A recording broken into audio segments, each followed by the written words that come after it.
এই যে আপনার কঠিন সময়, আমরা বারবার আপনি কঠিন সময় ফিরে যাচ্ছেন, আমরা একটু সহজ সময়, আপনার শৈশবের সময়গুলোতে আসলে ঈদ কেমন কাটতো বাবা মার সঙ্গে, এরপর আপনি রাজনীতিবিদের ঈদ কেমন কাটে? না, ছোট শৈশব তো আসলে আমাদের ওই যেটা আমার মেয়ে বলেছে, আমি অ্যাকচুয়ালি এখন তো ওরা ঢাকায় থাকে, আমরা ঢাকায় থাকি, কিন্তু ওই সময় আমার নাটোর শহরে আমাদের একটা বাড়ি আছে, ওটা আমার বাবা আরও প্রায় 100 বছর আগের বাড়ি। সে বাড়ি আমাদের শৈশব, কৈশোর, ছাত্র জীবন, কলেজ জীবন, বিশ্ববিদ্যালয় জীবন, এই টাইমটাই আমি পার করেছি। তবে ঈদ যখন আসতো ছোটোকালে, তখন তো স্কুল ছুটি থাকতো, চলে যেতাম একেবারে গ্রামে। তখন তো বিদ্যুৎ ছিল না, রাস্তা ছিল না। এখন ধরেন প্রতিটা গ্রামে বিদ্যুৎ আমার হাত দিয়ে দেওয়া, রাস্তা পাকা রাস্তা ছিল না। আমরা বর্ষার সময় নৌকায় যেতাম, আবার খরার সময় যখন আসতো তখন মোষের গাড়ি, গরুর গাড়িতে করে, সেখানে গাড়িতে করে। আর আমার বাবা তো তার ঘোড়া ছিল, ঘোড়ায় সে উনি যাতায়াত করতো। তখন তো রাস্তা ছিল না, তখন ঘোড়ায় চলাফেরা করতেন আমার ফাদার পলিটিশিয়ান ছিল। এখন আমাদের ওই যে স্কুল লাইফে স্কুল ছুটি হতো, আমাদের চাচাতো ভাই, গ্রামের যারা বন্ধুরা, ছোটোকালের শিশুকালের, কৈশোরের, ওটা একটা আলাদা একটা জীবন আসলে। এখন যেন ওরা প্রত্যাশা করে বাবা ঈদ আসলে কী নেবো, জামা কাপড় নতুন কিছু প্রত্যাশা করে, না দিলে মন খারাপ, বা প্রত্যাশা অনুযায়ী না পেলে মন খারাপ। তো একই জিনিসই তখন আমরা বাবা মার কাছে। বাবা যদিও অনেক ছোট, স্কুল লাইফে মারা গেছে ক্লাস 7-এ যখন আমি পড়ি। বড় ভাইরা তাদের, আমি বাড়ির সবার ছোট ছিলাম, আদরে ছিলাম। ভাই বোন সবাই আদর করেন, এখনও করেন, তখনও করতেন।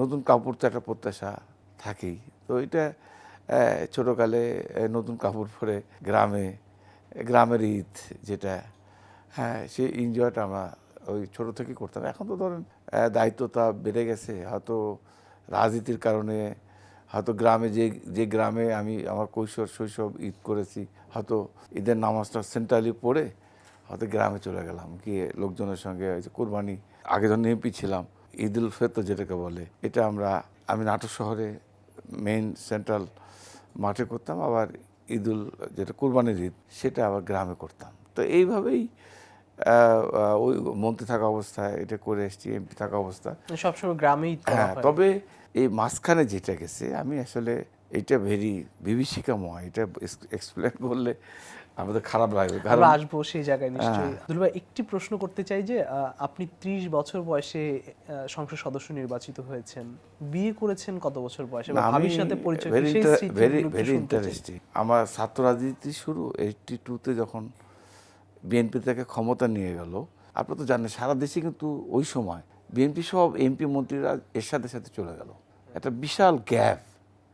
ওই প্রতিকূল অবস্থার মধ্যে দিয়ে আমরা যখন সারা দেশে ইয়াং স্টুডেন্টরা, তখন যারা বেইমানি করেনি, আমরা তখন কিন্তু এই দলের সাথে, আমি ছাত্র দলের যখন ইন্টারমিডিয়েটে পড়ি, ছাত্র দলের সেক্রেটারি, ফার্স্ট ইয়ারে যখন পড়ি আমি ছাত্র দলের সাংগঠনিক সম্পাদক জেলার, ওই ছাত্রদলের সাংগঠনিক সেক্রেটারি, কিন্তু পুরো জেলাটাকেই আমি নিয়ন্ত্রণ করতাম। তখন তো বিএনপির সব নেতারা চলে গেল, এরশাদের সাথে কেউ ছিল না। যে কলেজে লেখাপড়া করতাম, নাটোর জেলা হেডকোয়ার্টার, ওটাই সেন্ট্রাল, মানে কেন্দ্র ছিল। ওখানে মিছিল বলেন, মিটিং বলেন, কার্যক্রম বলেন, সব ওখান থেকে পরিচয়। যেটা আমি বলতে চাচ্ছি যে ওই টাইমটাই আমার সৌভাগ্য হয়েছিল বেগম খালেদা জিয়ার সঙ্গে আমার পরিচয় হওয়া। আমি যখন ইন্টারমিডিয়েট, তখন আমি ওনার সঙ্গে সরাসরি নাটোর থেকে কথা বলতাম। ওনার নাম্বার ছিল 601002। এটা ছিল বেগম খালেদা জিয়ার নাম্বার, টেলিফোন। তখন তো মোবাইল ছিল না। তো আমরা যখনই কোনো ক্রাইসিস হতো, ধরেন এরশাদের লোকরা আমাদের আক্রমণ করেছে, কিংবা একটা পলিটিক্যাল একটা ভায়োলেন্স হলো, বা আমরা কোনো বিপদগ্রস্ত হয়েছি, আমাদের তখন কোনো পথ ছিল না, উপায় ছিল না। বিএনপির কোনো নেতার সঙ্গে আমার ওইভাবে পরিচয় ছিল না।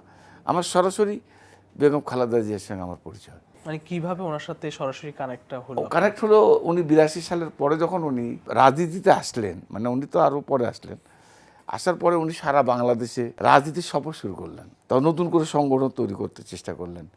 যখন নাটোরে গেছে, আমাকে পেয়েছে সামনে, তার সঙ্গে সন্তান, মা, উনি তো আমাদের মা, ধরেন আমার মা বাবা আমাকে জন্ম দিয়েছেন।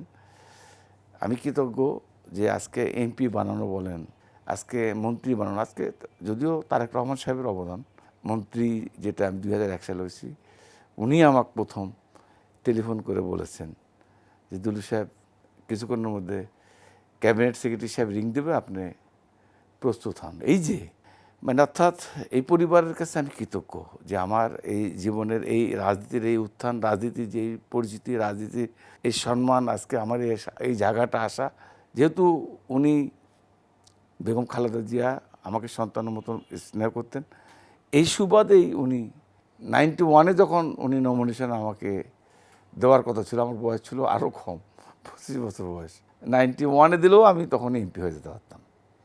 আমার সিটটা হারায় গেল। আমি আমার আসার আগে, এমপি হওয়ার আগে কখনো নাটোরে জয়লাভ করেনি। 91-এও না, 79-এও না। জিয়া রহমান স্যার যখন প্রেসিডেন্ট ছিলেন তখনও কিন্তু বিএনপি জয়লাভ। আমি তো first time member of parliament নাটোরে, এই প্রথম, এবং আমি শেষ এখন পর্যন্ত। এর মাঝখানে কিন্তু আর কেউ এমপি হয়নি। এই যে যতবার এমপি ইলেকশন হচ্ছে, আমার ওয়াইফ ইলেকশন করেছে, ব্যাড লাক, হয়তো সে হতে পারেনি, বা সে কিন্তু 2008 সালে ইলেকশনে জয়লাভ করেছিল। এটা ওপেন টু অল, এটা আসলে দুর্ভাগ্য। আপনারা জানেন যে কী কারচুপিটা হয়েছে, এটা তো প্রণব মুখার্জি তার বইতে লিখেছে। 111-এর নায়করা কীভাবে কারচুপি করে আওয়ামী লীগকে ক্ষমতায় আনলো, সবই জানেন। আমার অপরাধ ছিল আমার বউ। দুলুকে করতে হবে, মানে নিশ্চিহ্ন করতে হবে।